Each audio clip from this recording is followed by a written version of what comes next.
आज के कहानी का नाम है हाथी की यारी। एक जंगल में एक हाथी किसी मित्र की तलाश में इधर उधर घूम रहा था। तभी उसे एक बकरा घास चरता हुआ दिखाई दिया। हाथी बोला, बकरा भाई, क्या तुम मेरे मित्र बनोगे? बकरा बोला, आप तो बहुत बड़े हैं और मैं तो काफी छोटा हूँ। फिर आप मेरी तरह छोटे छोटे घास भी तो नहीं खा सकते, तो फिर आपकी मेरी दोस्ती कैसे हो सकती है?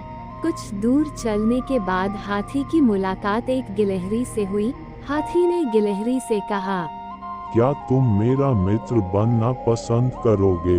गिलहरी बोली, आप तो बहुत बड़े हैं, आप तो मेरे बिल में भी घुस नहीं सकोगे। मेरी आपकी दोस्ती मुमकिन नहीं है। हाथी निराश होकर अब भेड़िया के पास पहुंचा और बोला, भेड़िया भाई, मेरा कोई मित्र नहीं है।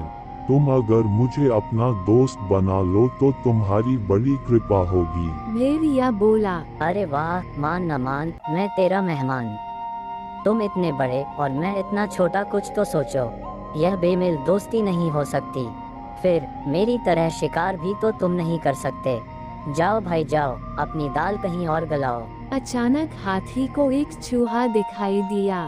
उसने उसे रोका और पूछा, चूहा भाई सुनो, क्या तुम मुझे अपना मित्र बनाना पसंद करोगे?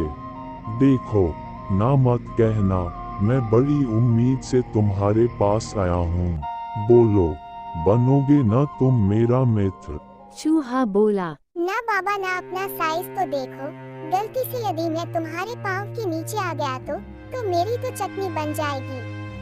आप जाओ, कोई और घर देख लो। हम सबके मित्र बनने के लिए सचमुच आपका साइज बिल्कुल ही ठीक नहीं है। हाथी मन ही मन बोला, कमाल है भाई, कोई मुझे अपना मित्र ही नहीं बनाना चाहता। खैर, आज तो शाम ढल गई, कल देखता हूँ।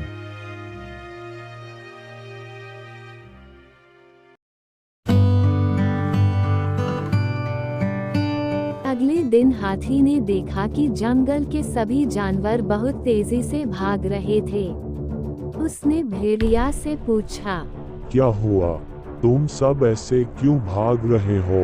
भेड़िया बोला, हाथी दादा, हम सब के पीछे शेर है और वह हम सबको मारकर खा जाना चाहता है। इसलिए सभी जानवर अपनी अपनी जान बचाकर कहीं छुप जाना चाहते हैं। सचमुच शेर तो जानवरों के पीछे हाथ धोकर ही पड़ गया था। तभी हाथी ने शेर से कहा, श्रीमान, क्यों व्यर्थ में इन सब की जान के पीछे पड़े हो? क्या सारे जानवरों को एक ही दिन में मार दोगे?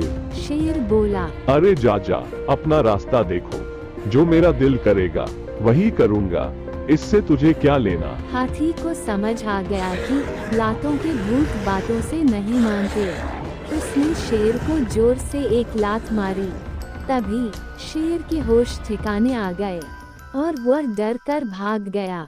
हाथी ने सबको जब यह खुशखबरी सुनाई तो सबकी खुशी का ठिकाना न रहा। सभी जानवरों ने हाथी को धन्यवाद दिया और तभी चूहा बोला, आप हम सबके दोस्त बनने के लिए बिल्कुल ही सही आकार के हो।